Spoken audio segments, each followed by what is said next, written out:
안녕하세요. 파산관적인 홍익 변호사입니다. 이번 시간에 이제 관할에 대해서 한 번 더 공부해 보겠습니다. 예를 들어서 경기도 파주, 경기도 북부 파주, 연천, 강원도 철원, 그다음에 강원도 양양, 춘천, 홍천, 그다음에 인천, 김포, 부산, 김포, 강화도, 경기도 고양, 파주 이런 데서 이제 영업을 하시다가 사업자죠. 사업자를 갖고 있는 법인이나 개인은 서울고등법원에다가 이제 파산을 할 수 있습니다. 잘 모르시는 분들이 많아서 의정부가 물론 나쁜 건 아닙니다. 근데 다만 이제 좀 전문 법원이 아니다 보니까 좀 선고가 예전에 좀 빠른 것 같아서 요즘은 좀 다시 느려진 것 같더라고요. 한 6개월 걸리는 것 같습니다. 선고만. 좀 예전보다 다시 또 느려지는 것 같아요. 그 다음에 인천. 인천도 아직은 고등법원이 생기지 않았죠. 인천 고등법원은 이제 개원 예정입니다. 2028년인가? 아직 한 3년 남았습니다. 그 전에는 경기권, 경기도는 다 아니고요. 수원 관할하는 남부는 빼고 인천 의정부 관할은 개인 파산은 안 됩니다. 사업자 파산만. 법인이나 개인 사업자들은 서울고등법원 관할인 서울해생법원에다 신청할 수 있습니다. 그러면 서울해생법원은 전문법원이죠. 그리고 신속합니다. 그리고 조사 범위가 많이 축소되어 있습니다. 한번 보겠습니다. 파산 관할. 아직 모르시는 분들이 있어서 좀 강조하는 겁니다. 제3조 재판관할 채무자회생법입니다. 1항 회생사건, 간이회생사건 및 파산사건 또는 개인회생사건은 다음 각호의 어느 한 곳을 관할하는 회생법원이 관할에 전속한다. 1호 채무자의 보통 재판적이 있는 것. 그 다음에 재판적이 재판상의 일종의 호적입니다. 주소를 말합니다. 주소 혹은 거소도 말합니다. 본인의 주민등록지라고 볼 수가 있습니다. 주민등록이 직권 말소돼서 해외에 거주하시는 분들이 있습니다. 그러면 최후 주소지인 곳을 보통 재판정이라고 볼 수가 있습니다. 아니면 국내에 귀국해서 회복된 주소지를 보통 재판정. 이건 가장 흔하게 주민등록지로 알고 계시면 됩니다. 별로 어려움이 없습니다. 두 번째, 채무자의 주된 사무소나 영업소가 있는 곳. 채무자의 주된 사무소나 영업소. 내가 만약에 인천에 사업소가 있다. 파주에 사업소가 있다. 거기서 이제 장사를 한다. 그러면 이제 거기가 사무소나 영업소죠. 또는 채무자가 계속하여 이거는 이제 직원을 얘기하는 거죠. 채무자가 계속하여 근무하는 사무소. 내가 집이 인천이라도 서울에서 근무를 한다. 그러면 서울에다 관할이 가능합니다. 반대로 서울에 주소가 있으면서 인천에서 근무한다. 그러면 내가 근무지인 서울도 가능하고요. 주소지인. 인천도 가능합니다. 직장 다니면서 신속하게 인천 법원 왔다 갔다 하면서 파산회생을 하는데 편리함을 추구하는 분이 있을 수는 있죠. 아무튼 그래서 주소지 혹은 근무지, 사업소 여기까지는 별 어려움이 없습니다. 그 다음에 이제 3호는 1호 또는 2호에 해당하는 곳이 없는 경우에는 채무자의 재산이 있는 곳, 채권의 경우에는 재판상에 청구를 할 수 있는 곳을 말한다. 이 3호는 사실은 해당되는 곳이 없을 수 있습니다. 예를 들어서 이런 거죠. 예를 들어서 인위적으로 창설하면 어떤 분이 해외로 이주하면서 이제 주민등록이 말소가 됐습니다. 서울 예를 들어서 성동구 광장동에서 말소가 됐습니다. 그런 상태에서 그분이 자녀 재산이 만약에 경기도 부천에 짜투리 땅이 있습니다. 도로라든가 이런 게. 그런 상태에서 그분이 해외로 거주하다가 국내에 귀국해서 주민등록을 회복하지 않고 서울에 그냥 임시적으로 거처하면서 파산을 신청했을 때 이분 주민등록이 최후 주소는 광장동이지만 거기는 사실 주민등록이라고 볼 수도 없죠. 말소된 곳이니까. 광장동 사무소로 돼 있을 겁니다. 그 다음에 사무소도 없고 근무지도 없어요. 그러면 이때 3호에 적용해서 이 사람이 부천에 짜투리 땅이 있습니다. 그럼 부천을 관하는 인천지방법원에 낼 수도 있습니다. 그래서 이제 국내 주소지가 있거나 사업소가 있는 사람을 이제 재산이 서울에 있다 그래서 서울에 내보니까 이런 경우 판사님이 이건 보충적 관할이다. 주소나 거소가 알 수 없을 때 재산 소재지를 내는 거지 주소나 거소가 있는데 재산이 있다는 이유만으로 서울에 낼 수 없다. 그래서 제가 한번 뭐 이건 경험을 해봤어요. 그래서 3호 같은 경우는 이론적으로 상상하기가 상당히 힘듭니다. 그래서 무시해도 됩니다. 그 다음에 이제 2항입니다. 우리가 얘기하고 싶은 게 이번에 제가 1항에도 불구하고 1항에도 뭐 주소가 서울에 있든 어디에 있든 상관없이 불구하고 회생사건 및 파산사건은 채무자의 주된 사무소 또는 영업소의 소재지를 관할하는 고등법원 소재지의 회생법원에도 신청할 수 있다. 이건 왜 이렇게 해놨을까요?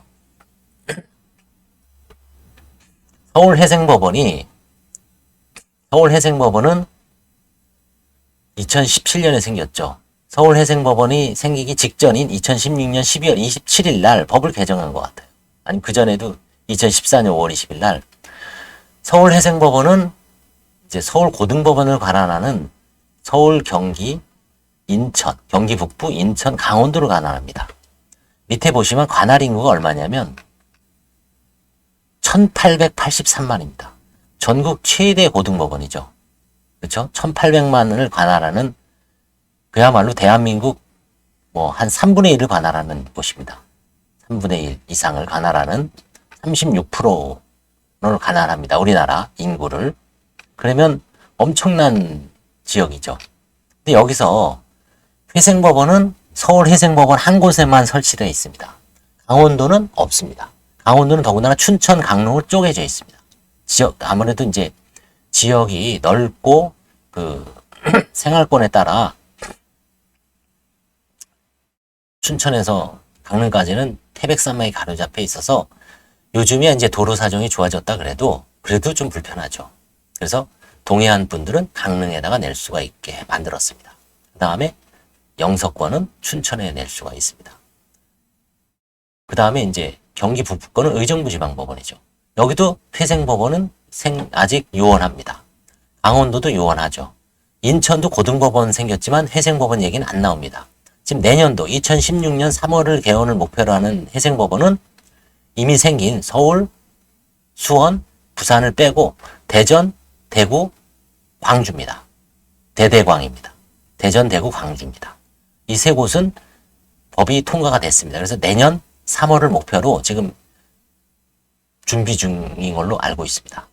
자, 그러면 서울 고등법원 관할에는 서울회생법원이 유일한 회생법원입니다. 그래서 전문법원인 서울회생법원에서 특히 이제 사업자, 법인이나 사업자 파산 같은 경우에는 아무래도 좀 쟁점이 많죠. 개인보다는 좀 사건 자체가 좀 어렵기도 하고 전문법원의 도움을 받아서 신속하게 파산 면책 아니면 전문적인 어떤 회생이나 환가라든가 여러 가지 어떤 전문가의 도움을 받았을 때 신속하게 처리할 수가 있습니다.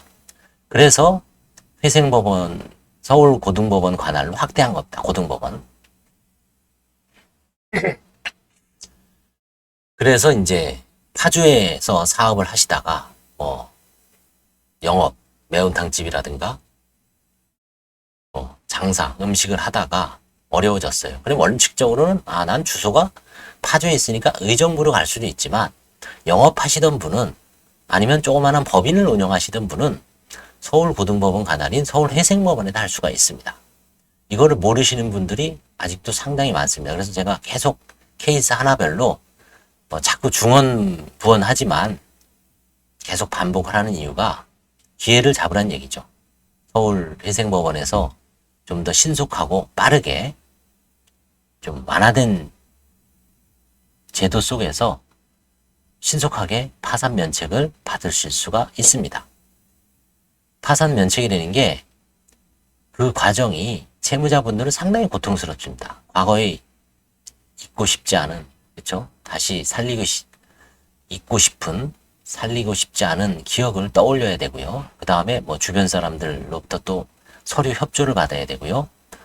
그 다음에 뭔가 지금 과거의 어떤 이체 내역이나 통장 거래 내역에 대해서 관제인이 엄격하게 심사를 하는데 그 엄격한 심사가 아주 촘촘하게 조사를 하면 상당히 괴롭습니다. 그래서 서울고등법원 가달, 이제 사업자를 말하겠다. 법인이나 개인 자영업자, 사업자 등록을 하신 분, 법인은 당연히 법인 사업자 등록을 하고요. 개인은 개인 사업자 등록을 할 수 있죠. 춘천, 강원도 전 지역의 사업자, 그 다음에 의정부 관할, 의정부 관할은 의정부를 비롯한 양주, 한강 이북입니다. 뭐 구리, 남양주, 그죠? 연천, 포천, 가평, 그죠? 그 다음에 파주, 왼쪽으로 고양, 그죠? 그러니까 이제 고양은 일산은 고양에 속해 있죠. 그 다음에 거기고요. 그 다음에 이제 인천지방법원 관할은 인천, 강화, 김포, 부천까지입니다. 그죠? 인천 관할도 인구가 거의 한 400만 정도 됩니다. 그 다음에 뭐 서울은 당연히 이제 전 지역이죠. 그죠? 930만. 경기 북부가 계산해 보니까 360만 정도 되더라고요. 서울은 930에다가 경기 북부가 360이면 1290, 1300입니다. 그 다음에 인천이 약 한 400만 정도 되고요. 그럼 1700만. 그 다음에 강원도가 한 180만 되니까 대략 맞죠. 1883만 명이 서울고등법원 관할에 있습니다.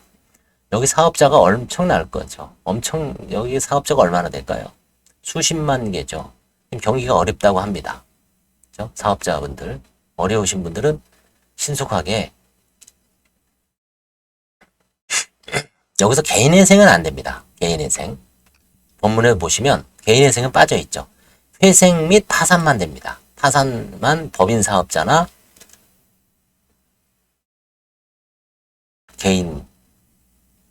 개인회생은 법인은 할 수가 없죠. 그래서 개인회생은 제외가 되어 있습니다. 개인회생은 어쩔 수 없이 해당 관할법원 지역밀착형으로 해당 관할지역 법원에서 하셔야 됩니다. 오직 파산 및 회생사건이라는 거, 여기서 회생이라는 거는 개인회생 말고요.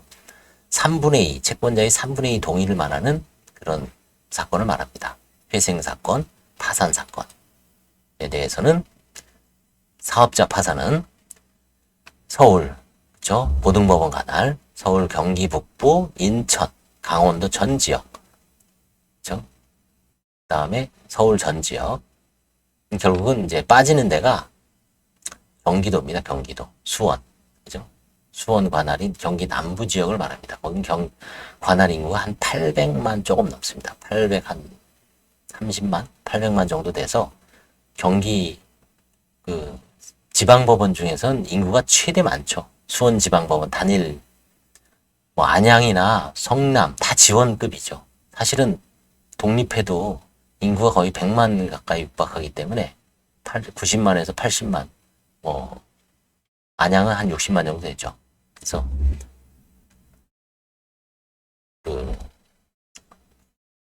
독립해도 될 정도인데, 아무튼 정리하면 서울고등법원 관할 사업자들은 서울에다가 서울회생법원에서 파산을 신청할 수 있다. 이게 결론입니다. 감사합니다.